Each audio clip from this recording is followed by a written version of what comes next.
A lot of you have asked about the IM30, using it on the Sony.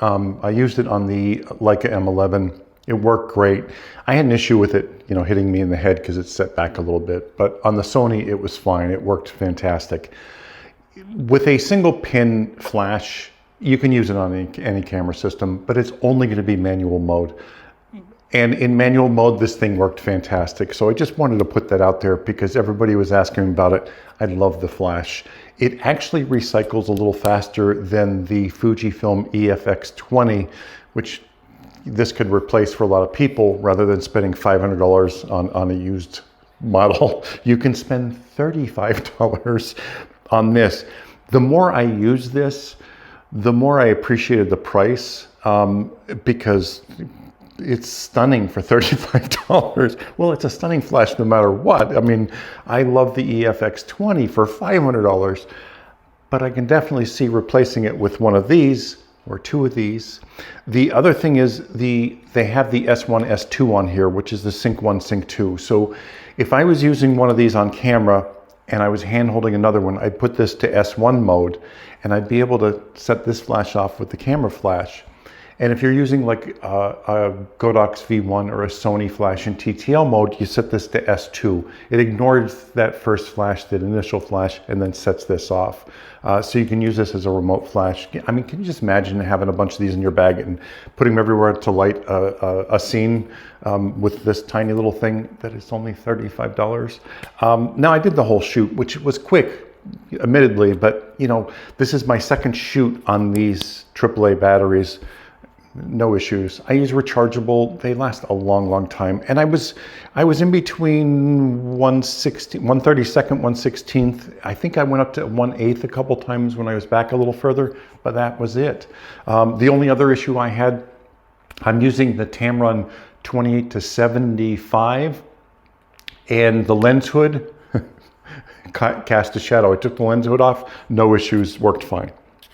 But we'll see that in the video coming up. So I'll shut up now and get to the video. But highly recommended flash. I love these things. I think they're fantastic. I will leave a link in the description. Hopefully they have them back in stock, because after my first video, not from me alone, but these sold out really quickly. I know, quite a few of my followers got these and absolutely love them already. The other thing, make sure you turn the knob all the way so the pin goes in. Don't turn it halfway and then try to jerk it off your hot shoe, because that pin, the only way that goes in all the way is when you turn this, open all the way. So make sure you open it all the way. Anyway, let's get to the video. Now, my favorite way to use a little flash like this on-camera flash, is with mixed lighting. Bring in a little bit of the ambient, use this. Now, trust me, if I'm being honest, like the photo would be dark and dingy, but not black if I wasn't using the flash. My settings stayed pretty much the same, 1/60th, f3.2 at ISO 400. I did drop down to ISO 320 later because I didn't need the 400, but it worked great. So I have no issue with that.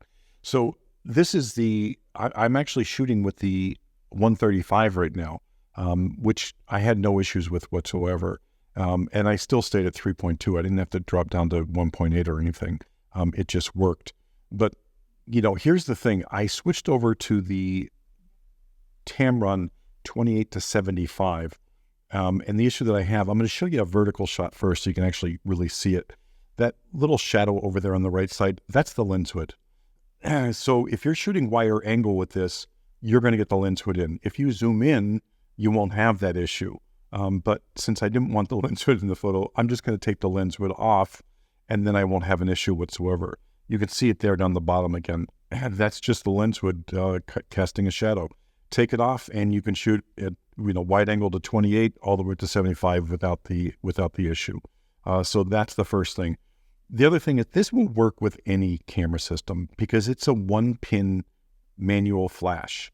So whether you put it on a Nikon, a Sony, anything, it just doesn't matter. I use it on my Leica. It works just fine in manual mode. I love this flash. The recycle time, I had no issue with it, but I didn't go up to full power ever or half power. I stayed around 1/32nd to 1/16 A couple times I went up to 1/8 if I was further away. But yeah, I didn't have one hiccup with the recycle. And again, this is my second shoot with this same battery, same set of AAA batteries. I just use rechargeables. They work great. Anyway, if you have any questions, leave them below. The other thing is I had no problem with red eye, which shocked me. Anyway, thanks for watching as always.